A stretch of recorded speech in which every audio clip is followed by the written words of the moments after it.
할렐루야. 네, 오늘도 우리 주님의 은혜와 사랑이 여러분과 함께 하시기를 예수님의 이름으로 축원합니다. 오늘은 바이블 코칭 시리즈 29번째 시간입니다. 울면서 뿌리는 씨앗, 그런 제목으로 말씀을 나누려고 합니다. 울면서 씨를 뿌린다는 게 무슨 의미인가? 그리고 기쁨으로 거두게 된다라고 하는 것은 어떤 의미인가? 옛날에는 우리나라 그 씨 뿌리는 시기, 그 보릿고개라고 하지요. 보리가 익기 전까지 그 겨울 봄에서부터 아직 새싹이 나기 전 그때가 되면 곡식이 탁 떨어져 가지고 이제 뭐를 먹고 살아야 되나, 나무 껍질도 먹었다 그러고 나무 뿌리도 캐 먹었다고 하고 하는데 저는 그 정도는 아니었습니다. 그 시대는 안 살았지만 그때부터 보리가 나올 때까지 이제 너무 어려운 세월을 살았기 때문에 그 어려운 세월을 살면서도 종자 씨는 먹지 않습니다. 그거를 먹으면 다 죽는 거죠. 희망이 없어지는 거죠. 그러다 보니까 종자는 먹지 않고 끝까지 보관을 합니다. 그 와중에 식구들 중에서 한두 명은 죽어나가기도 하고 그래도 그것은 안 먹습니다. 그러다 보니까 이 씨를 뿌릴 때에 어떤 마음이 들까요? 서러운 마음이 들겠죠. 내가 이것을 내 자식에게 먹였다면 그 자식은 살았을 수 있는데, 그러면서 울며 씨를 뿌리는 거예요. 뿌리고 나서 이제 견디다 보면 씨를 뿌리고 나서부터는 이제는 들판이 초록 물결이 들기도 하고 나무 뿌리, 풀 뿌리, 먹을 만한 그런 식물들이 많이 있기 때문에 버텨 나갈 수 있게 됩니다. 그렇게 가을이 되면 다시 또 겨울 준비를 하면서 소출을 거두어 드리는 것이죠.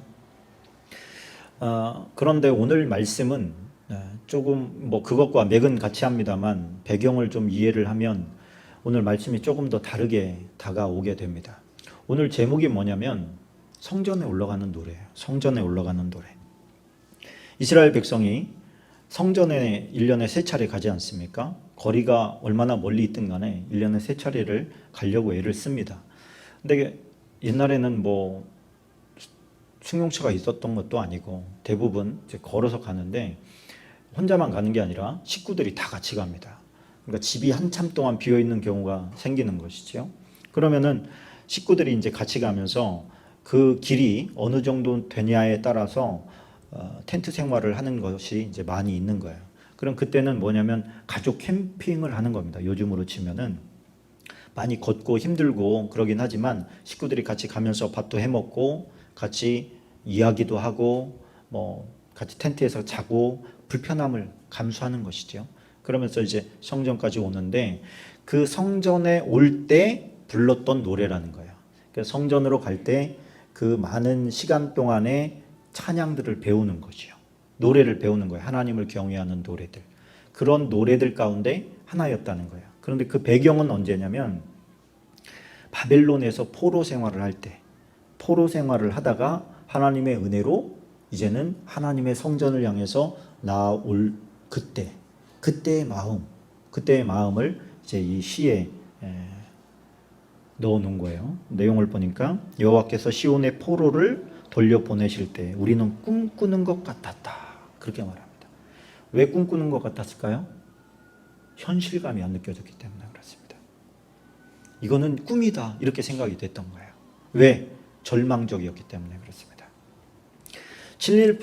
우리나라 친일파들 얘기를 들어보니까 당시에는 친일파가 아니었던 사람이 거의 없더라고요. 대부분은 다 친일파였는데 뭐를 보면 아냐면 친일파가 아닌 사람들이라고 하면 창씨개명을 안 했어야 돼요. 근데 우리나라에 창씨개명 안 한 사람이 많습니까? 거의 없어요. 거의 다 창씨개명을 했습니다. 그 왜 창씨개명을 했느냐? 우리나라가 독립할 기미가 보이지 않았기 때문입니다. 독립할 기미가 보이지 않았기 때문에 우리나라는 일본 유학이 최고였잖아요. 그래서 이름께나 있는 사람들은 다 일본으로 건너가서 유학을 했습니다. 그리고 오면은 우리나라에서는 너무 잘 나가는 거죠. 그래서 그 당시에 뭐 친일파냐 아니냐 이 말이 실상은 무색할 정도로 다 어떻게 하면 조금 더 일본 사람스러울까 이렇게 생각하는 사람들이 많았다는 것이죠. 왜? 일본이 망할 줄 몰랐다는 거예요. 일본이 그렇게 망할 줄 몰랐다는 거예요. 얼마나 강력한 나라였으면 망할 줄 몰랐겠어요. 그런데 바벨론이 망할 줄 누가 알았겠습니까? 시대적 배경으로 치면 지금 미국 저리 가라요. 얼마나 막강한 나라인데 바벨론이 망할 거라는 생각을 했겠습니까? 그러니까 그들의 마음은 어때요? 절망밖에 없는 거예요. 절망. 하나님을 포기하든지 아니면 죽든지 아니면 그 나라에 귀속되든지. 그런데 하나님이 아니고는 그 어떤 것도 기쁨이 없는데 그 하나님을 다시 찾을 수 있는 기회가 거의 없는 거예요. 다시 고향으로 갈 기회가 없는 거예요. 거기에서 그 사람들은 뭐였어요? 우리가 1차, 2차, 3차 이렇게 이제 포로로 끌려갑니다. 1차 때는 다니엘과 세 친구 이런 친구들이 가고 2차 때는 에스겔 이런 사람이 가고 3차 때는 시드기야를 눈이 뽑힌 시드기야를 중심으로 해가지고 다 끌려갑니다. 다 끌려가서 그 3차 때 끌려간 사람들은 뭐를 했느냐? 아주 힘든 고역을 하면서 살았어요. 바벨론 강가에서 벽돌을 구우면서 살았단 말입니다. 그러니 희망이 없는 거예요. 그들에게는. 자기들이 포로로 끌려왔기 때문에 자기 자식들도 포기해요. 포로예요. 다 노예예요, 노예.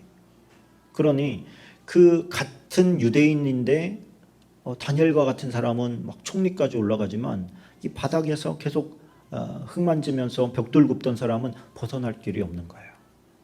근데 그 사람들이 뭐를 하는 거냐면 바벨론 강가에서 수금을 걸어놓고 하나님을 찬양했다는 거 아닙니까? 하나님을 찬양하면서 그들이 하나님 앞에 올린 기도가 뭐예요? 아버지, 돌아가게 해주십시오. 다시는 하나님 건성건성 섬기지 않겠습니다. 다시는 하나님 이방 신들과 혼합해서 하나님 섬기지 않겠습니다. 정말 철저하게 하나님만 사랑하고 하나님만 섬기겠습니다. 그러니 우리로 다시 돌아가게 해주십시오. 고향으로 가게 해주십시오. 이 기도를 쉬지 않았다는 거예요. 그런데 어떻게 해요? 그들이 바벨론 강가에서 눈물을 흘리면서 찬양하면서 통곡하면서 드린 그 기도가 뭐라는 얘기입니까? 씨를 뿌렸다는 거예요. 씨를 뿌린 거예요. 그 씨가 어떻게 됐다고요? 기쁨을 주더라는 거예요. 기쁨으로 돌아오게 되더라는 거예요.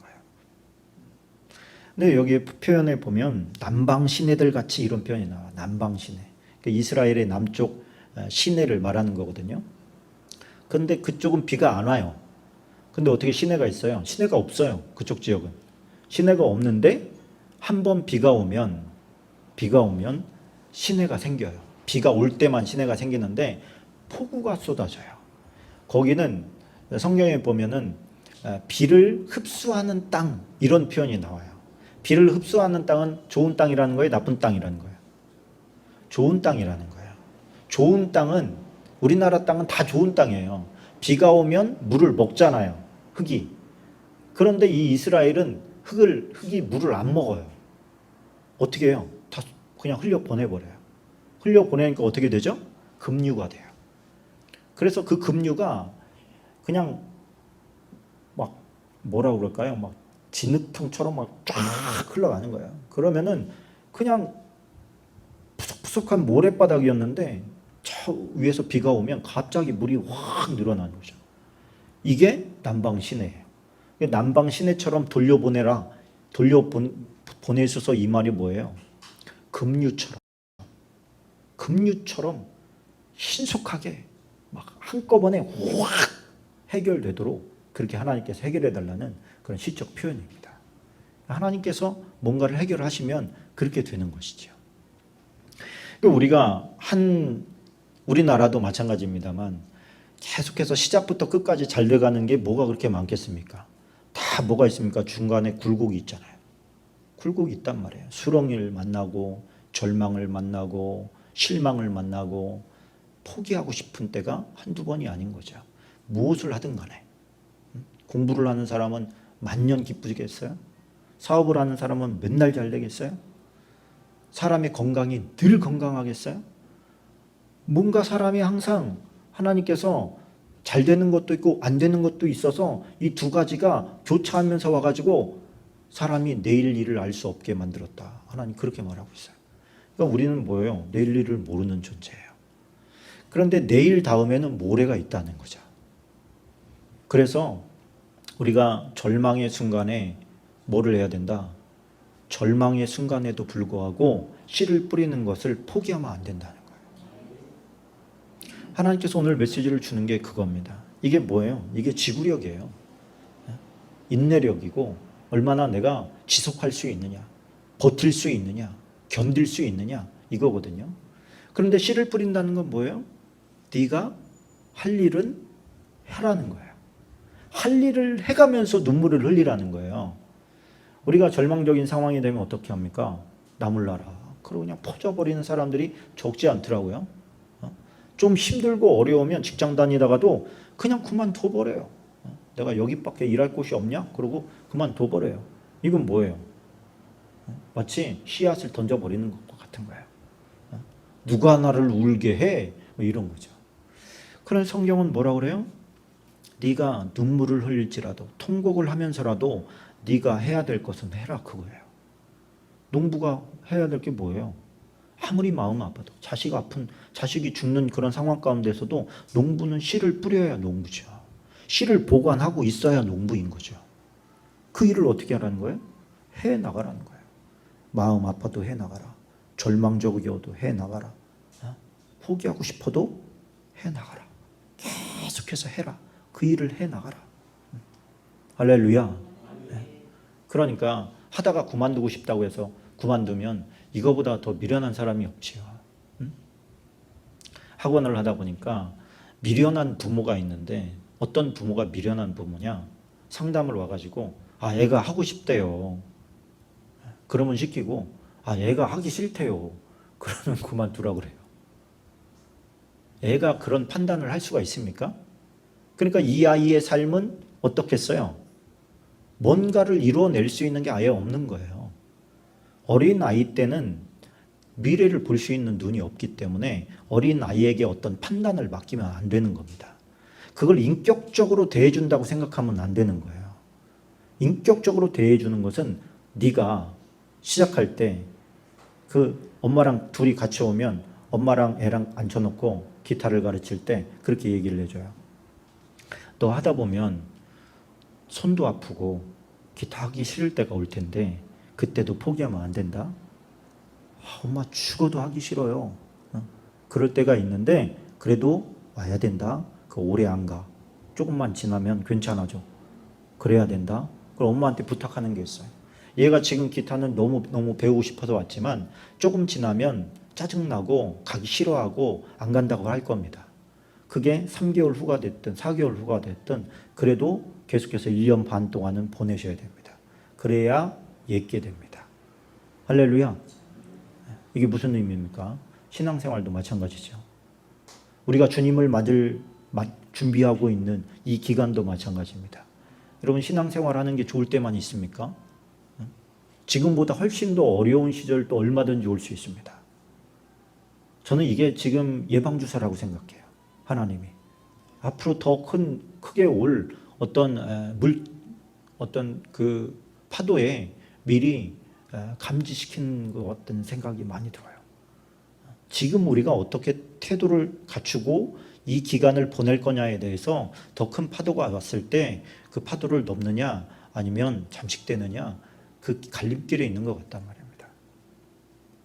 그러면 우리가 이 시대에 어려운 시대지만 이 시대에도 어떻게 해야 돼요? 본질에 집중해야 돼요. 내가 누구냐? 농부냐? 그러면 울면서라도 씨를 뿌려야 된다. 네가 누구냐? 하나님의 아들이냐? 하나님의 딸이냐? 그러면 울면서라도 하나님을 바라봐야 된다. 기도의 씨를 계속 뿌려야 된다. 믿음의 씨를 계속 뿌려야 된다. 그래야 뭔가를 얻어요. 그래야 기쁨으로 거둘 때가 오는 거야. 왜 성경에 계시록에 보면 하나님께서 그 눈의 눈물을 씻어주신대요? 누구의 눈물을 씻어줍니까? 울며 씨를 뿌린 사람의 눈물을 씻어주는 거예요. 좋을 때만 하고 안 좋을 때는 안 합니까? 모든 게 조건이 완벽하게 될 때는 뭐 해볼만 하지만 뭐 다른 일이 있으면 그럴 만한 가치가 없는 겁니까? 이게 하나님을 섬긴다는 것이 결코 그렇지 않다는 거예요. 우리가 하나님을 섬길 때 지금은 교회가 많이 욕을 먹더라고요. 교회가 많이 욕을 먹고 크리스천들이 욕을 먹고 그렇습니다.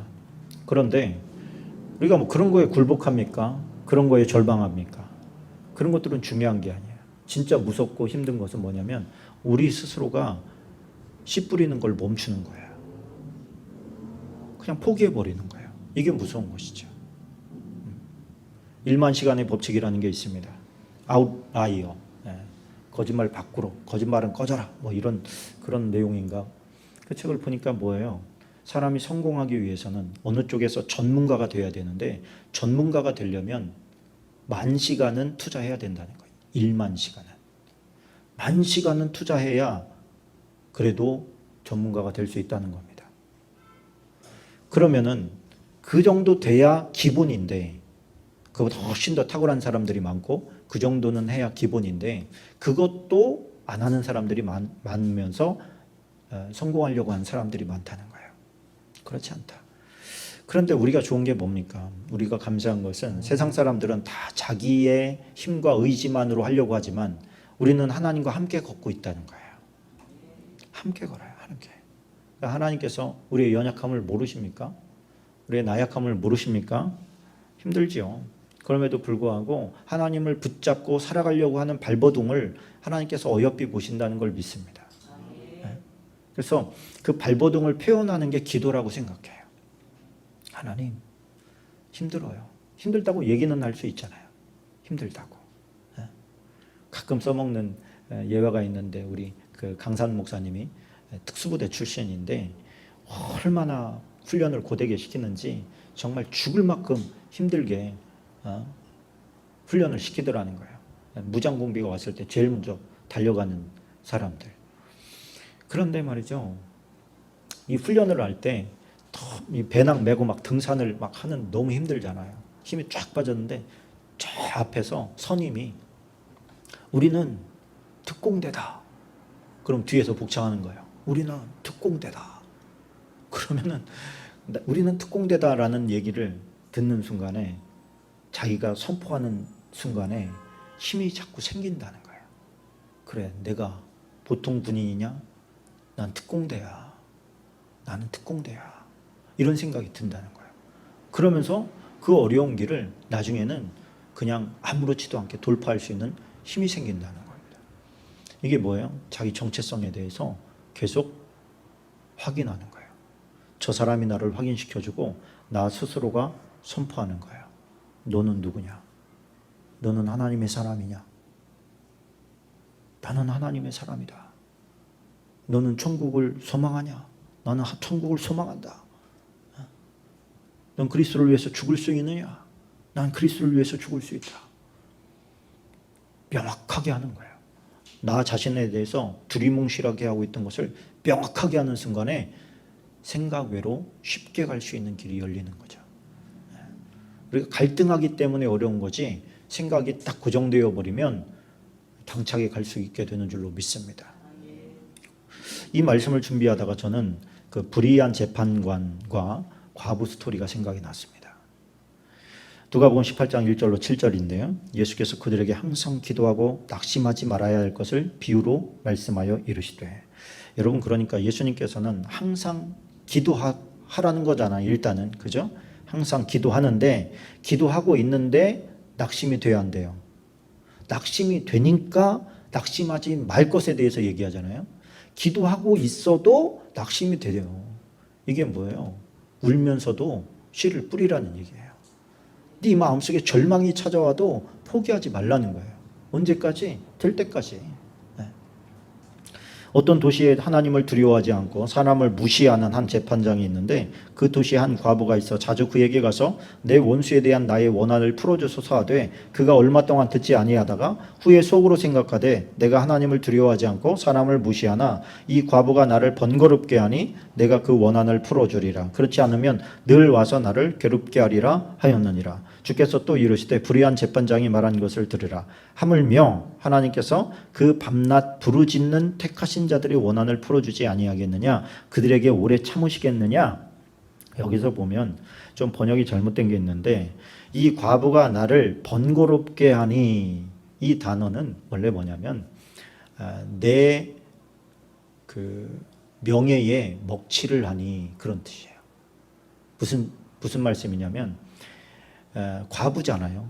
다른 사람이 볼 때 다 불쌍하게 여기는 사람입니다. 근데 그가 재판장에 와서 엄한 소리도 아니고 자기의 억울함을 풀어달라고 계속 찾아오는 거예요. 계속 찾아올 때 그냥 옵니까? 사람들을 보겠어요. 사람들이 볼 거 아닙니까? 보면은 와서 퇴짜 맞고 가고 퇴짜 맞고 가고 퇴짜 맞고 가고 이게 계속되면 어떤 일이 벌어진다는 거예요? 이 재판장에게 얼굴에 먹칠이 된다는 거예요. 하나님께서 왜 이 이야기를 하는 겁니까? 떼쓰락 이 얘기입니까? 그게 아니에요. 계속해서 네가 구하는데도 하나님께서 듣지 않으시면 하나님도 체면이 상하신다는 얘기예요. 이 재판장이 제일 두려운 것은 체면이었습니다. 내가 하나님도 두렵지 않고 사람들도 나는 깔보지만 내 체면 상하는 것은 내가 용납할 수가 없지. 이 얘기거든요. 하나님께서 지금 하시는 얘기가 뭐냐면 우리가 계속 기도해요. 그 소문내야 돼. 나 이거 가지고 기도하고 있다고. 그러면 다음에 사람이 물어볼 거 아닙니까? 그거 됐어 안 됐어? 안 됐어. 기도를 어떻게 했길래 그래? 열심히 했지.